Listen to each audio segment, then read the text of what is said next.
Something's not right, hold on.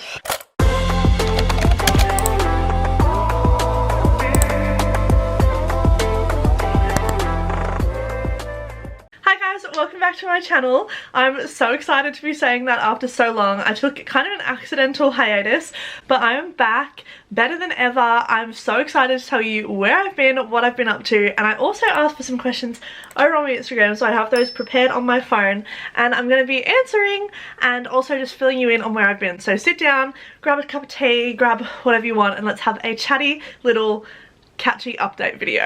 So it has been a while since my last video, and in that time I've graduated my degree, I have gone to Europe, and I've just been living my best life and leveling myself up, and I literally can honestly say I feel the best I've ever felt.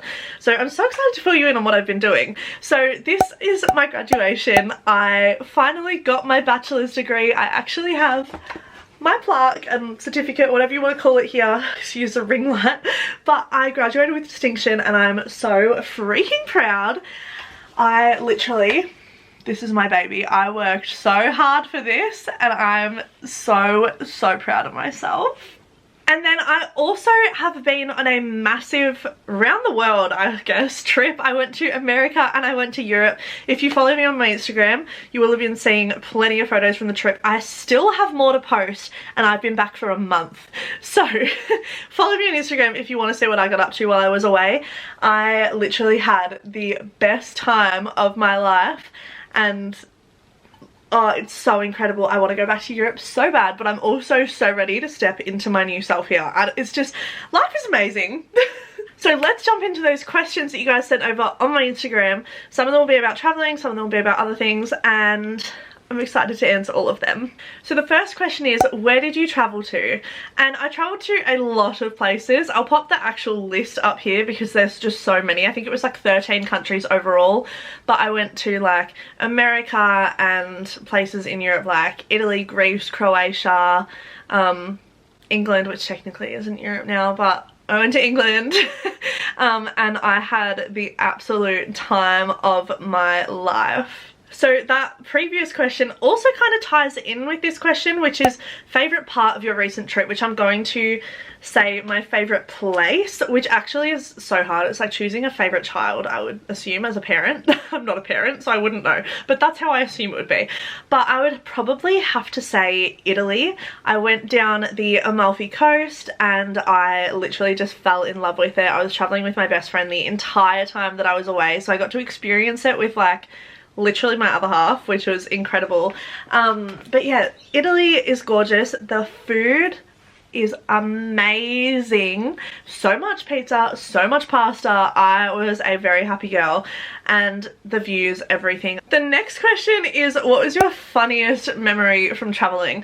Now I have a lot because obviously I did so much while I was away.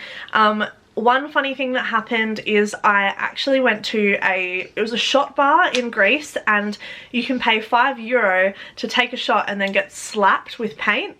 I'll pop the video up here. I thought that it was really funny, so I was like, okay, I have to do that. It hurt. I don't recommend it if you're not like got a high tolerance to pain, but it was really funny and I would not do it again, but I'm glad that I did it and I have it as a memory. As well as that though, one of the funny memories, it wasn't funny at the time, but it's really funny looking back on it. When I was in Croatia, we went ziplining. I got stuck on the zip line. I had to pull myself to the end and my legs were flailing everywhere and I was stuck, and the instructor was so done with me because I just didn't have the strength to pull myself back. It was so bad. And then the other part, which was really funny, now is funny looking back, is it actually started raining while we were doing ziplining, and the thing with this zipline is the only way to get down the mountain was to zipline, but you can't zipline in the rain because the zipline's metal, the brake is rubber, and you have to brake yourself. You like have your hands up here, you pull down to brake. I couldn't get down. So Beck, my best friend, had very fortunately gotten down the mountain, kind of had a little incident with her fingers, but she's okay, no limbs cut off, she's fine. But I was stuck on the mountain in the rain on like a cliff, just rocks, And I had to sit there for an hour until the rain cleared enough that we could go down. And it was a little bit scary while I was doing it, but afterwards I was fine. I'm pretty sure I filmed a video while I was up there, so I'll insert that now.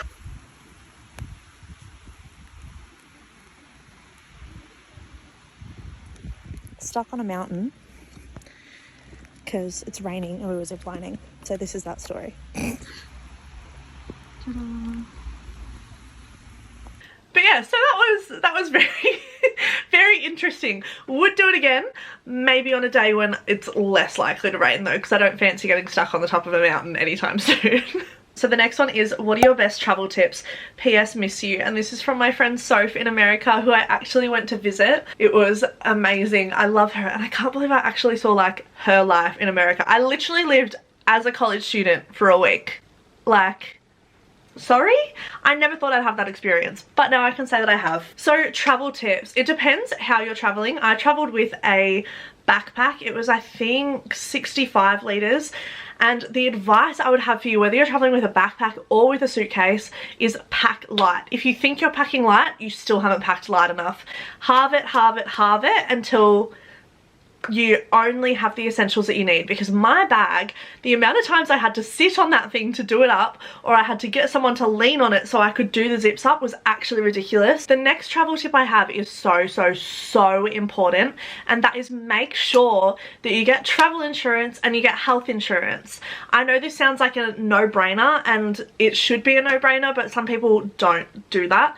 And I say this because I got home from my trip, and 2 days, not even 2 days, not even 48 hours after I got home, I was in hospital with appendicitis. And the fact that that could have happened while I was away is crazy. And if I didn't have health insurance, I would have been screwed. So get health insurance. I will say though, I am fine. I'm completely fine now. I'm recovered. I've had the surgery. I'm all good. But I am so blessed that it happened while I got home, but shit like that can happen when you, pardon me, stuff like that can happen while you're away, and you want to make sure that you're covered and prepared for it. That one was quite a hefty travel tip, so we're going to finish on a bit of a lighter one, and that is take photos and videos of everything, because you want to get home and you want to be able to remember it. If you can, also journal or write in your notes on your phone like little funny memories, but obviously you don't always have time for that. But it's super easy to just grab out your phone, take a photo, you're sorted, and then you can look back on it and the memories come flooding in anyway. So make sure at every opportunity that you can to take photos and videos. Okay, so this next question is a two-parter, and it is rough idea of the cost of a Europe holiday, and of course your highlights and lowlights of it. So cost of a Europe holiday changes for everyone. Now my trip was a little bit more expensive because I did America first. The travel insurance side is more expensive. The flight's obviously more expensive because I'm doing 2 long haul flights, one to America, America to Europe. I'm trying to think of the best way to break it down for you, because I don't think there's a set budget for everyone, but I would say suss out your flights and when you want to go, roughly how much those flights are, figure out how much your travel insurance is going to be, and then how many days you're away, and then spending money. Moving on to the highlights and lowlights part of this question, we'll start with the lowlights and then we will finish on a high. So lowlights, I unfortunately was really homesick at the start. America felt like a bit of a culture shock to me, even though it's like, I guess the language is the same. There still felt like there was a language barrier. I just felt so far away from home, and it was just like very confronting for me. So I was a bit homesick for the start. And then highlights, there are so many. I met some amazing people. Just to mention a few of them off the top of my head: Nick, Jess, Sam, Julia, Kaz. Like, I met the most incredible people while I was away, and I know that I'm going to stay in contact with them. There are so many more than I just mentioned. So many. Erica, Nat, like Steph, the list goes on and on and on. Cam, like, there's too many names to mention in this video. You would be sat here for a long time. Yeah, they're just incredible people, and I am so blessed to have met them and to have made memories with them. And that's definitely the biggest highlight, is the people that you meet. So the next question is a bit of a YouTubey question, and it is, what made you start vlogging? So I actually had a channel back in 2013, 2014. If you knew me back then, it was super cringe. So it is deleted now. Unfortunately, those videos are not on the internet. I mean, they might be somewhere, but good luck finding them, because even I can't find them anymore. It was really cringe. So I deleted it and I started up again. I think it was 4 years ago now, which is absolutely crazy. But my first inspiration started when I started watching Zoella, aka Zoe Sugg. I just fell in love with her. I fell in love with what she was doing and the joy that she brought me and everyone else. And I was like, I love that she's capturing her memories. I want to do that, and I want to put it on a public platform and make other people happy. So that's what I started doing, and what I have kept doing since I relaunched 4 years ago. And I still watch some of my videos back on this channel and just smile and laugh and remember all of these things that I've done that I wouldn't remember if I didn't have my channel. And I think that is like the baseline of it, is I do it for myself because I love doing it, but I also do it to bring joy to other people. It's a bit deep, but that's the answer. Now this next question stumped me, and I'm so sorry to call you out, Nick, but Nick asked me, what's your best girl math story? And I had to DM him and say, what on earth is girl math? And then I had to look it up on TikTok, and I'm gonna show you what girl math is, in case, just like me, you had no idea. I love that we're all loving girl math so much. If you're still confused, it's essentially fun logic. Here's a few more examples. If you buy something with cash, especially if it was found in a pocket and you didn't know you had it, it's free. So that is girl math. That is a basic example of girl math. Like, Nick, you really stumped me on this one. And I had to think about it long and hard about what my best girl math experience is. I don't know if I have a best one, but I will say, often when I buy something, I'll say, how much is it? So like, say for example, this t-shirt's $10. Will I wear it 10 times? Absolutely. Then it's free, because I've worn it 10 times, I've got my wear out of it. It's basically $1 per wear. Like, it's so cheap. I also, if I have cash, I'm not actually spending money because there's no money coming out of my account. It's just free money. I use girl math way more than I thought I did, and I didn't even know what it was. So if you guys use girl math, please comment down below and let me know, because I didn't know this was a thing.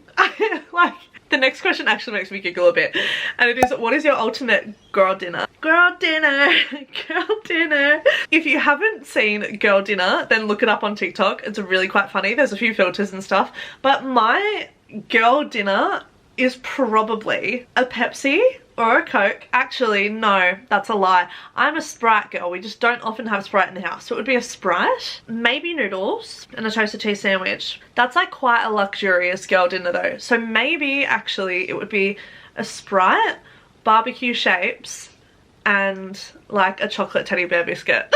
I would say that's probably my girl dinner. Oh, my bra strap's pissing me off. They've been falling down my shoulders this whole video. I still haven't fixed them yet. The next question is, who are your current fave YouTubers to watch? And I'm just gonna whittle this down to influencers because I have a few current favorites. Brooklyn and Bailey are definitely at the top of my list at the moment. I love them. I actually kind of have grown up with them, I guess. I think they're 1 year older than me, maybe. But I was there for like the dance like me phase, like dance like me, like you, like he, like she. If you know, you know. And I love their content. It's so fun, and because we're around the same age, like I feel like I can relate to them, so I really enjoy watching their stuff. And then another influencer is Vicky Reckless. I love you, Vicky. I talk to her occasionally on Instagram, and I just think she is so empowering and incredible. She's all about self-love, you know. I love that stuff, so go and check her out. And then also Charlotte Emily Price, I think is her last name. And I also speak to Charlotte on Instagram, and I love her. I literally adore her. She is gorgeous. And again, the whole self-love thing. I am consuming what I love, and I think that is really important. But yeah, those are my favorites. I'll link them down below, so go and check them out as well. And that was the final question, but I do also just want to mention I've been getting some really lovely DMs from people at the moment, and I really appreciate it. I feel like you guys can tell that I'm coming into myself, I guess, like I'm becoming the best version of myself, and I just really appreciate it. I feel all the love at the moment, and I love you guys back so much, like so much more than I'll ever be able to express. It's just incredible, and I love our little community, and I appreciate you all very much. So I just wanted to add that in and get a little bit cheesy. But I won't talk about that too much because I'll get a little emotional, and I don't want to do that. But that is the end of today's video. I'm so excited to be back on my channel. I'm excited to create more content for you guys. I'm brainstorming at the moment. If you're interested in like getting into like, not the behind the scenes, but like getting involved, I'll probably be posting on my stories things about videos, stuff about what you guys want to see. Obviously comment it down below as well if there's anything that you want to see in particular. But I am just so happy to be back, and I feel like I'm in my element, and I have been talking so much that I've barely drunk any of the Pepsi that I poured for myself in this video. So that's how you know that I'm a chatty girl. But anyway, I love you all very much. Subscribe, of course. Comment down below because I really want to have chats with you guys. And like the video. It's been so long I don't remember what to say. And I will see you in the next one. I'm so excited to be back. Yay!